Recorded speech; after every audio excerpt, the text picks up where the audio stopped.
MDR, Momblano, c'est un youtubeur, faut être un crétin pour l'écouter. PTDR.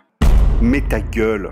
Salut à tous les champions d'Italie, c'est Calo, vous êtes magnifiques, vous êtes les plus beaux. Alors aujourd'hui, on va parler des médias foot italiens et surtout de ceux qui parlent mercato. Parce que sur les réseaux sociaux, les mecs, entre les arrogants qui descendent les journalistes avec condescendance, alors que la plupart d'entre eux ne les ont jamais entendus de leur propre oreille, et ceux qui relaient n'importe quoi, on s'y retrouve plus, c'est la merde. Donc aujourd'hui, on va essayer d'y voir un peu plus clair et je vais essayer de vous expliquer comment fonctionnent les choses en Italie. Alors déjà, il faut comprendre que contrairement à la France où c'est une information sportive, le mercato est un show en Italie. Il y a des émissions en prime time de mercato, les nouvelles sont données par des nanas à moitié à poil alors que ça tombe, elles ne savent même pas ce que c'est qu'un hors-jeu. Et je dis pas ça parce que c'est des femmes, hein. C'est juste que la plupart ne sont pas des journalistes, c'est des potiches qui viennent du mannequinat ou directement de Playboy. On va prendre un journaliste sérieux et connu mondialement comme Di Marzio, on va le déguiser en cow-boy, on va le faire jouer au foot, on va le mettre dans une barque de petits baigneurs, un chroniqueur va arriver en slip sur le plateau, le présentateur va pousser la chansonnette, etc., etc. Bref, le mercato en Italie, même si certaines émissions restent plus sérieuses que d'autres, c'est toujours du show, c'est toujours du spectacle. Et la concurrence est rude. En période de mercato, vous avez 6-7 émissions de mercato au même moment sur les différentes chaînes. Et pour la presse écrite, c'est encore pire. Il y a 3 quotidiens sportifs majeurs en Italie, mais à côté de ça, vous en avez d'autres. Et tous les journaux généralistes ont leur rubrique foot et mercato. Bref, au milieu de ce spectacle, au milieu de cette presse à sensation, un journaliste mercato. Et ce journaliste mercato, on lui demande du scoop et des résultats. Et si les résultats sont pas suffisants, le journaliste mercato de Top Calcio n'a donné aucun scoop, ou en tout cas aucune nouvelle importante en plus d'un an. Aujourd'hui, il a pris 20 kilos de muscles et est devenu coach sportif. Maintenant, voyons comment le journaliste mercato peut avoir ces infos. Il y a différentes manières, mais il n'y en a que 2 majeures. La première, c'est les informations directes. L'agent, le club, un membre de la famille téléphone au journaliste pour lui donner directement le scoop. C'est comme ça que Pedula a donné Sarri à la Juve 15 jours avant tout le monde. Il est ami avec l'entraîneur toscan et Sarri lui a donné l'info en exclusivité. Le gros problème avec les infos directes, c'est que généralement, elles ne sont pas gratuites. Si c'est l'agent qui vous la donne, il faudra plus trop critiquer ses joueurs. Si c'est le club, il faudra se montrer docile et gentil avec le club. Si c'est un ami ou un membre de la famille, eh bien, il va vous demander de l'argent. Autre problème, c'est que pour un gros transfert, il est rare qu'un journaliste reçoive l'info directe du club ou de l'agent. En effet, le club n'a aucun intérêt à ce que l'info sorte trop vite, car si l'affaire ne se fait pas, eh bien les dirigeants se feraient traiter d'incapables par des millions de personnes. C'est ce qui est arrivé en 2015. La Juve voulait Draxler. La négociation était sortie dans la presse de la bouche même du DS de Schalke 04. On avait vu Paratici le superviser à plusieurs reprises, Draxler lui-même en avait parlé, l'info était sûre à 100%. Et là, pour 2 fois rien, l'affaire saute et tout le monde insulte Marotta sur les réseaux sociaux. Le dimanche suivant, Marotta arrive devant Bargigia, le journaliste mercato de Mediaset, pour lui assurer que la Juve n'avait jamais traité Draxler. Le journaliste lui dit « Mais attendez, j'ai eu le DS de Schalke au téléphone, il m'a dit qu'il était avec vous la semaine dernière. » Là, Marotta pète les plombs. « Est-ce que tu veux dire que je suis un menteur? Je n'ai jamais parlé à cette personne de ma vie, la vérité je la connais mieux que toi. Fais ton travail et reste à ta place. » Une des 2 seules fois de ma vie où j'ai eu honte d'un de nos dirigeants. Dernier problème des infos directes, l'agent peut mentir. Toujours en 2015, Cavani voulait une augmentation du PSG, mais le club français ne voulait pas lui donner. Son agent téléphone alors à tous les médias italiens pour leur dire que la Juve était sur le joueur. Tous les médias ont relayé l'info, fausse, car tout ce qu'ils voulaient, c'était mettre la pression au PSG pour avoir une augmentation. Maintenant, la deuxième manière pour un journaliste mercato d'avoir un scoop. La déduction. Prenons l'exemple d'un club comme la Juve. Le club ne dit jamais rien, ne laisse jamais rien transpirer. 24 heures avant le retour de Buffon, personne ne savait rien. Et si ce n'avait pas fuité du côté hollandais et espagnol, ça aurait été pareil pour De Ligt et Ronaldo. Donc le journaliste doit se débrouiller, il doit mener une enquête. Et c'est comme ça que Momblano a anticipé l'arrivée de Ronaldo. Paratici avait clôturé l'affaire Cancelo avec Mendes, et malgré ça, il déjeunait avec lui 3 fois par semaine. Pour Sky, ils expliquaient ça par le fait qu'ils étaient juste amis. Mais en pleine période de mercato, un DS n'a pas le temps de prendre l'avion pour faire un dîner de courtoisie à 1000 km de là. Ça veut dire quelque chose, ces dîners. Ça, plus le fait que Ronaldo voulait partir du Real, que la Juve avait besoin d'un externe gauche et que son achat était financièrement possible, que Ronaldo ne pouvait ni rester en Espagne ni aller chez Guardiola. Pour Momblano, 10 indices, ça fait une preuve et il en déduit alors que Ronaldo arrivait à la Juve. Et pendant que tout le monde se moquait de lui, il était le premier à soutenir cette thèse 1 mois avant tout le monde. Évidemment, le gros problème de la déduction, c'est que parfois, le journaliste va trop loin dans la prise de risque, il veut trop anticiper, il se trompe et il passe pour un con. Maintenant que vous savez plus ou moins à quoi consiste le journalisme mercato en Italie, passons à la tier list. Mais avant ça, deux précisions. Alors la première, c'est que je ne mets pas les journalistes mercato qui ne méritent pas d'y être. Je veux bien comprendre qu'on puisse se tromper, mais quand on annonce à plusieurs reprises des affaires comme faites et que ça n'arrive jamais, eh bien on apprend à utiliser le conditionnel ou on ferme sa gueule. Deuxième chose, une tier list a déjà été faite par des anglophones, alors ne passons pas par quatre chemins, c'est de la merde.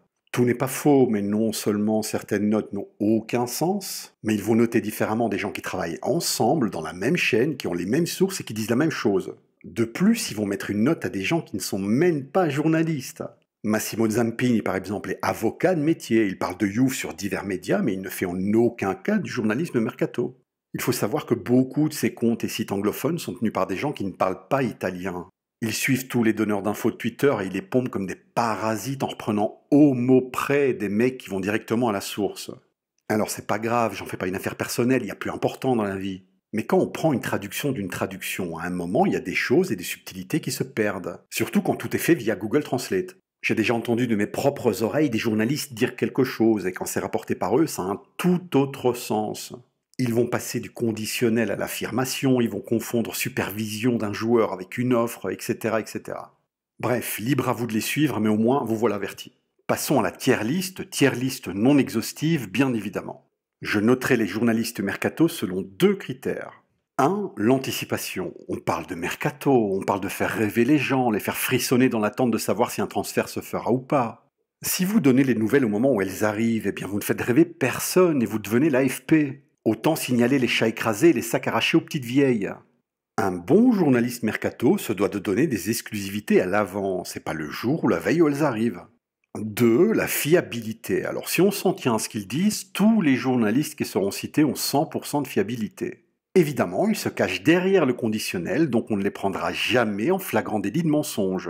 Mais il ne faut pas prendre les gens pour des cons, vous pouvez mettre tous les conditionnels que vous voulez, si vous donnez une info tous les soirs pendant un mois en insistant, vous y croyez, et immanquablement, le spectateur y croit aussi.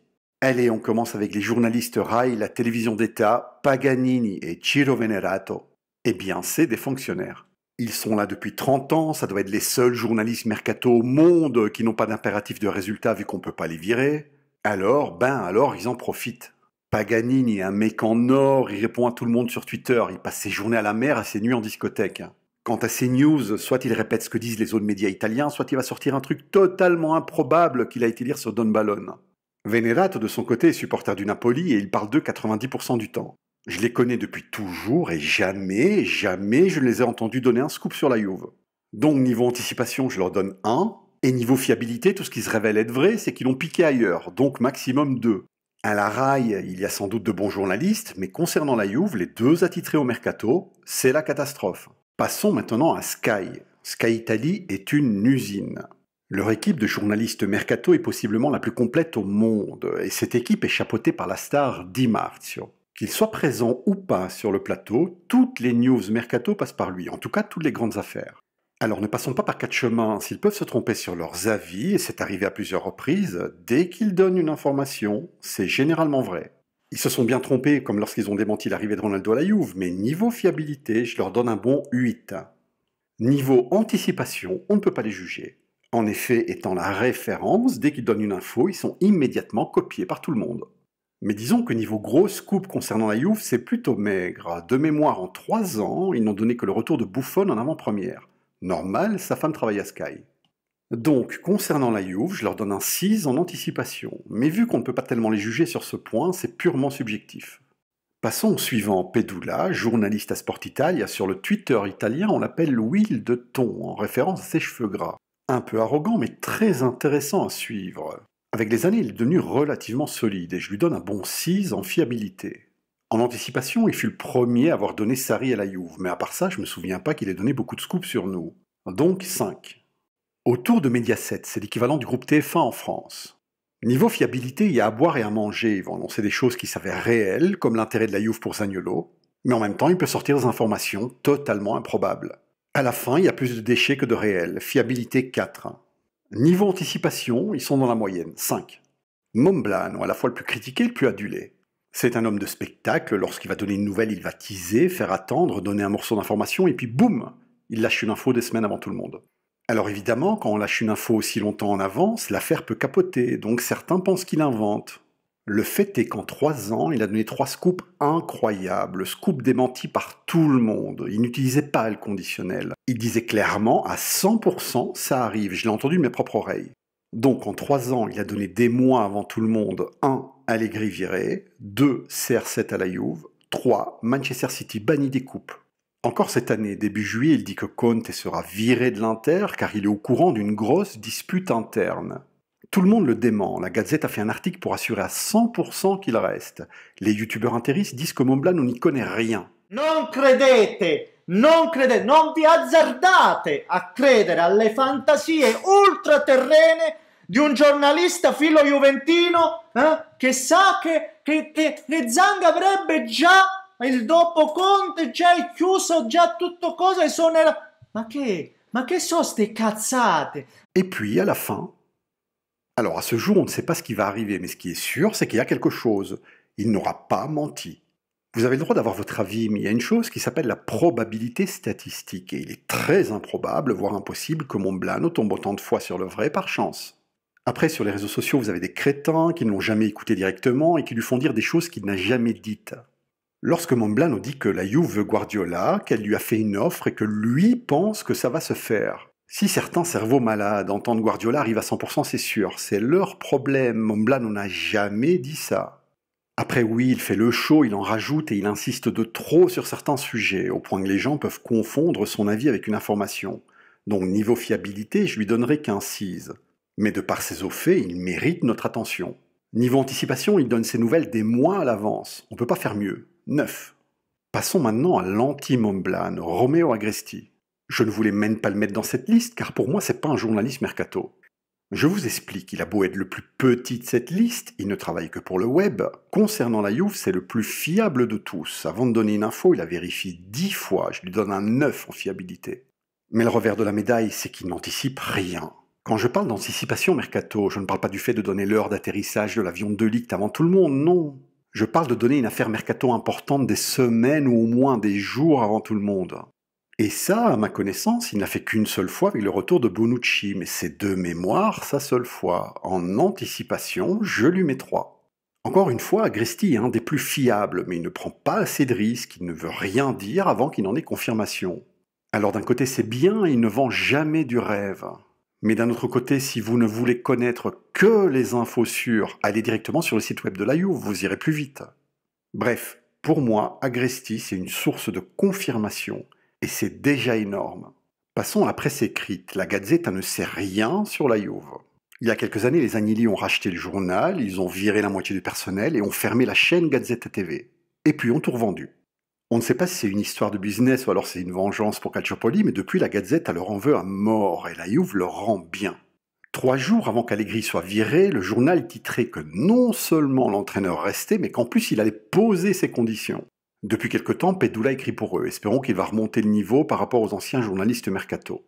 Gazzetta, 4 en fiabilité, 3 en anticipation.